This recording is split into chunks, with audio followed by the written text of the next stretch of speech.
up, guys? Lance, the Obscure Movie Guy, coming to you once again with another fun-filled, fact-filled video that you probably won't care about, but we're going to do it anyways, trying to change the world one post at a time. And yes, today's video is going to be done once again in partnership with Indie Horror Junkie, so be sure to go check out indiehorrorjunkie.com for all of their latest offerings. The Indie Horror Junkie podcast and YouTube channel, they have a new episode every Wednesday night at 8 o'clock Eastern Standard Time. You can order yourself the Indie Horror Junkie printable magazine or a downloadable PDF of this month's magazine. Last issue is still available. It is the 2-year anniversary of Indie Horror Junkie, so be sure to go order a copy of that today. You can also check out the Indie Horror Junkie Facebook groups. For the Facebook group, the Indie Horror Junkie Film Festival and Indie Horror Junkie Podcast, all available on Facebook. You can follow them along on Instagram as well. And submissions are still open for the Indie Horror Junkie Film Festival held at MegaCon in Orlando, March of 2026, and the Indie Horror Junkie Film Festival, which will be at Scarathon this year, September 5th through 7th in Syracuse, New York. So if you have a film, short film, feature film that you want featured in a film festival, email indiehorrorjunkie@gmail.com and submit your film today. Now, with all that being said, let's dive into today's video, which is actually a movie that I did get to see at the Indie Horror Junkie Film Festival this past March in 2025, simply titled Blood Magic.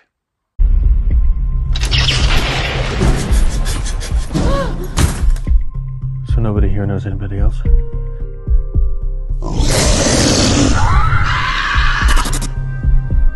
You think we should take our chances outside with those monsters?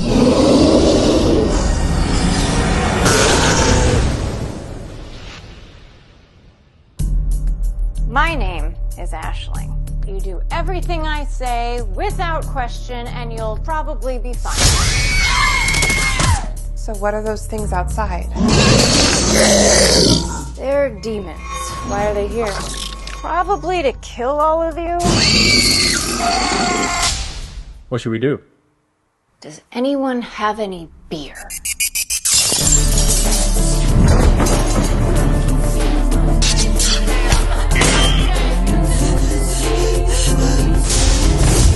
I think that we should establish a point of authority. Besides the chick who can do magic and knows what the hell is going on. So, how do you get to be a witch? Play a lot of D&D. Eat a lot of goat testicles. It's one of you. Someone snuck in here with a damn archdemon inside them. One of us is possessed. If it is you, we could end it here and now. Or do you just enjoy playing your stupid mind games on me?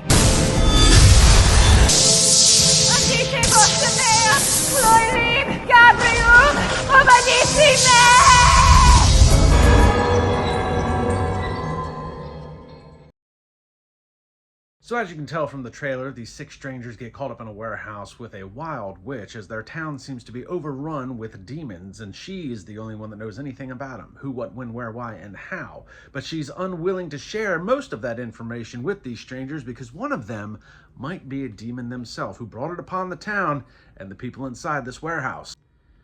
So of the films that I got to watch during the Indie Horror Junkie Film Festival this past March at MegaCon, and I didn't get to see all of the films at the film festival, but of the ones that I did watch, next to Screamboat, this was my next favorite movie to watch. This movie was a lot of fun, really well done, really well executed, and checked all of the boxes to making of a good film. The production quality was really good. The camera quality was really good. There's no audio issues. Great use of practical special effects, great use of CGI special effects, which there's not a lot, but the little bit that they do use, really convincing, really well done. Good acting, great dialogue, good storyline. I mean, it checked all the boxes and it was really well executed, as I said. So the film was written and directed by Mika Delhauer, who did an excellent job writing the storyline, but more importantly, did a really good job writing the dialogue to move that plot and storyline along. The dialogue in this film is really funny. It's really sharp. It works great as banter between all of the characters. And it works great that way in a couple different ways, because it works great in the larger setting because you have 6 or 7 characters all together at once. And there's a lot of banter between them. That's really fun and pretty sharp. And like I said, but there's also a lot of times in the movies where the characters will break off into pairs or into trios. And that camaraderie between the characters is still there. That banter still works. But it's not always fun and sharp. There are some serious moments in this film. Because what you'll find throughout the course of this film, kind of like a metaphor almost, like not only are these characters fighting demons in a literal sense, they're fighting these demons in this warehouse, but they're fighting demons internally. You'll find a lot of characters have their own internal struggles and they're fighting these demons internally. So it's a great metaphor that you're fighting a demon internally and you're fighting a demon externally in a literal sense. And that comes through a lot with some of these characters. That was really, really thought-provoking, and I thought really intelligent on Mika's part to write the characters out like that. I think another thing that was really pretty cool from Mika's part is each character, even though you have, like, Frances Parsons plays Ashling. She's the main witch. She's the main character. And then you have Laura Dalhauer, who plays Charlotte, who I guess would be like the next most important character in the film. But what's really cool is that each individual character kind of gets their own moment to shine. Not just in a character sense. It was written out that the character would have their own moment to shine so that the actor itself, or actress as it would be, has their own moment to shine. Kind of like being in like a big band, but everybody kind of gets their own little solo. So that was kind of nice to put a little bit of emphasis, not only on the character's behalf, but on the actor's behalf more importantly. So that was really cool to see him try and put those focal points in there for everybody involved. Another fun aspect of using the actors and characters, actually the actors really more than anything, was, and you would only know this if you go to the IMDb page, but to try and put it in perspective, they recycled some of the actors for different parts, but you don't know it because you don't necessarily see the actor. So to give you an example, there is one part in the movie where the demons manifest themselves as kind of like mascots or big stuffed animals. And what you have in that scenario is that you'll have a focal fight, if you will, like Ashling is fighting, you know, this demon that looks like a T-Rex. And really what it is, instead of hiring somebody to be in the T-Rex suit, they just used one of the other actors that wasn't necessarily on screen at that time to be in the suit. So I thought that was, from an independent film standpoint, it was a really smart thing to do because you're not having all of the actors in a scene at the same time, so you can still utilize some of the other ones for something else in that scene. So now you have this guy in a T-Rex suit fighting Ashling, and then he'll get his own fight as the character against another mascot demon, if you will. So it was a kind of trick use of to recycle the actors, but also save on your budget. You know, it wasn't independently, it is an independent film production. It was funded through Indiegogo. So I thought that was really smart on the cast and crew to kind of do that, make good use of their money and what they had available to them. Other really good uses was the surroundings themselves. Mika and the cast and crew did a really good job of making this production in basically one central location. It basically takes place in a very large warehouse that's stockpiling like Halloween decorations and like theater sets and stuff like that. But because the warehouse is so large and expansive, like he was able to use a lot of the surroundings to kind of make this warehouse feel like its own universe.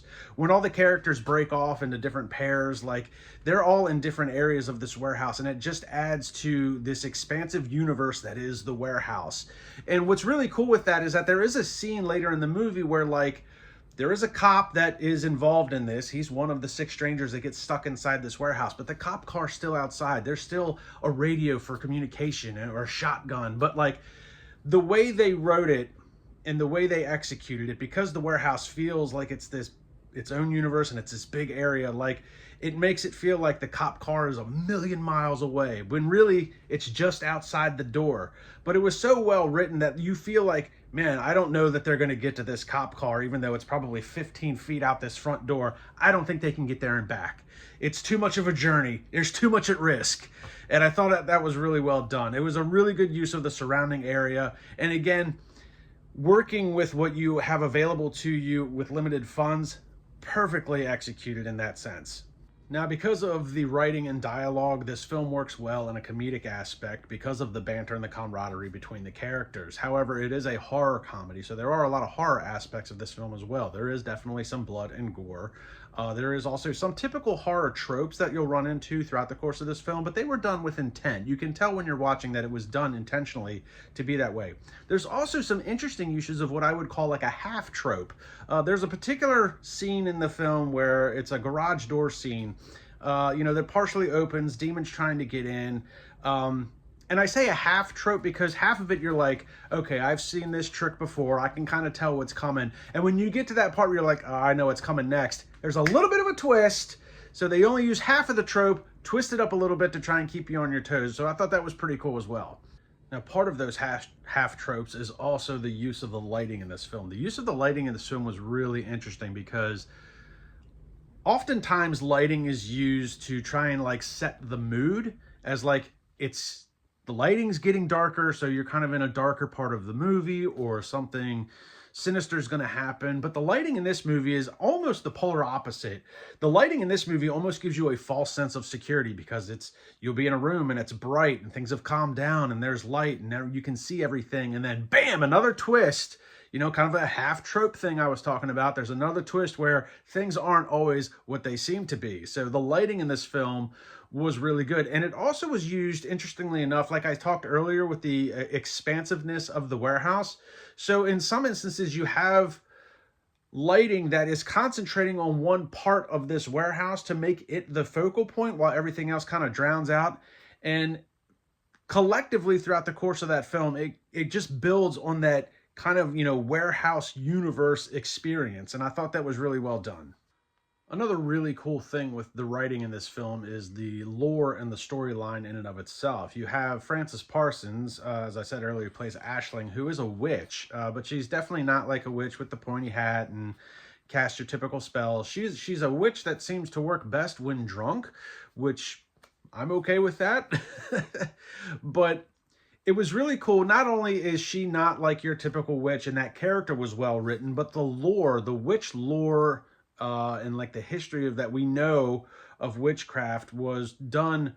It was written in there, but it was also done with a modern twist. So you're going to come across a lot of things that you are familiar with hearing from if you've watched like Vampire Diaries or, Angel or Buffy. You're kind of familiar with some of these terms that they're going to use, but with a modern twist in the execution. So I thought that was kind of interesting, and it was a really nice spin to see a modern interpretation of conventional classic witch lore. That was really well done, and Frances Parsons does an amazing job in this film as Ashling.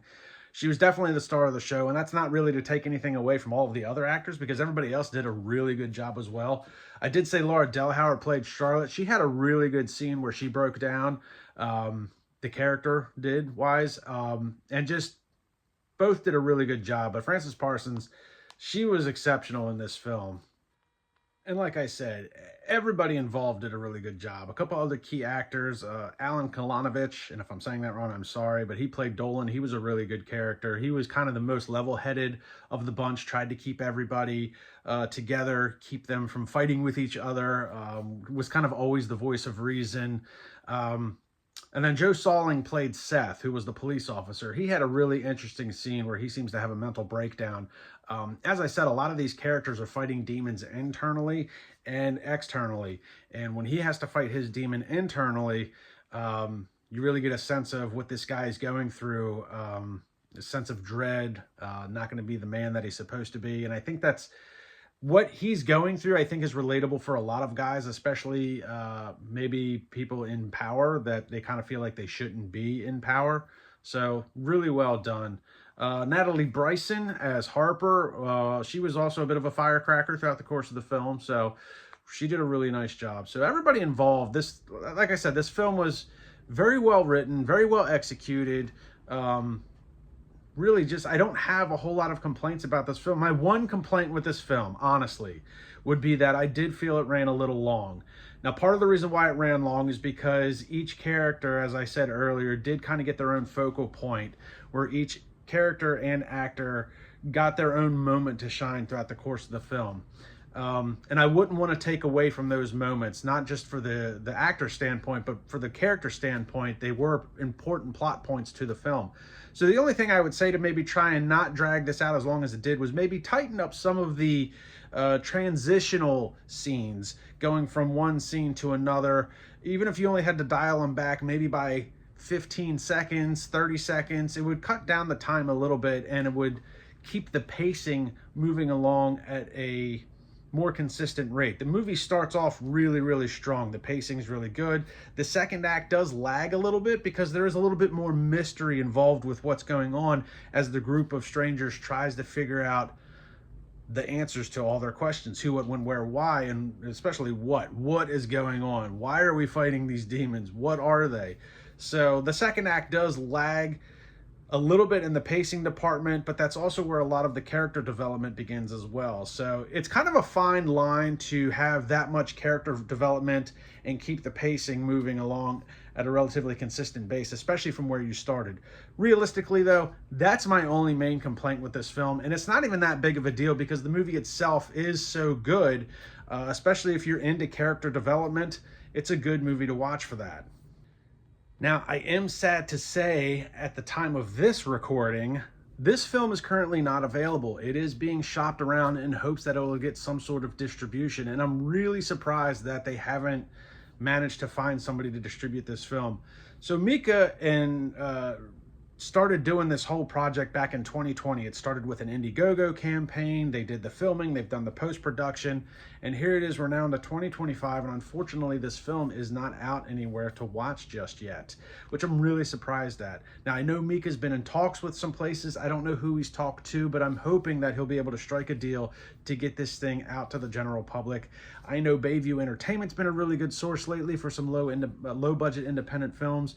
Gravitas Ventures, I should say, does it as well. And Breaking Glass Entertainment is starting to get into that fold a little bit as well. So I know people who deal with Bayview, Breaking, and Gravitas. They all seem to have gotten pretty fair deals, but again, I don't know who Mika has talked to. If he hasn't talked to those three establishments, I would highly recommend you go and check them out, Mika, to see if you can get some sort of distribution deal, because this is a really fun and a really good movie, and I'm glad I got to see it at the Indie Horror Junkie Film Festival this past March. I also got to meet Frances and Laura Del Hauer, both very lovely ladies. I got to meet Mika as well, really nice guy. And I'm just really surprised that this film is still kind of just in limbo, unfortunately. Now, I know Mika and Laura are out circulating a new short that they've done at some other film festivals here recently, so there is a Facebook page for Blood Magic if you want to go check it out. It doesn't have a whole lot of updates. Unfortunately, I think the last update was in November of 24. But follow the IMDb page, follow them on Facebook. Hopefully we get an update soon on some distribution. But as of this recording, there is no place to watch it. I just happened to luck out, but I really wanted to do a review on it because it was a really fun movie, and hopefully my review is good enough to help them. So guys, like, subscribe, share the video. The more people that watch this video, the word of mouth will spread. Hopefully we can get Mika a distribution deal down the line if people see this video and people know how good this movie actually is. So like, subscribe, and comment on my YouTube channel. Check me out on Facebook. You can now also check me out on Instagram as well, Lance the OMG. And I hope everybody enjoyed this video. I hope they get a distribution deal. I want to get this movie on DVD or Blu-ray if I can, so let's try and make it happen for them. Guys, I will see everybody in the next one.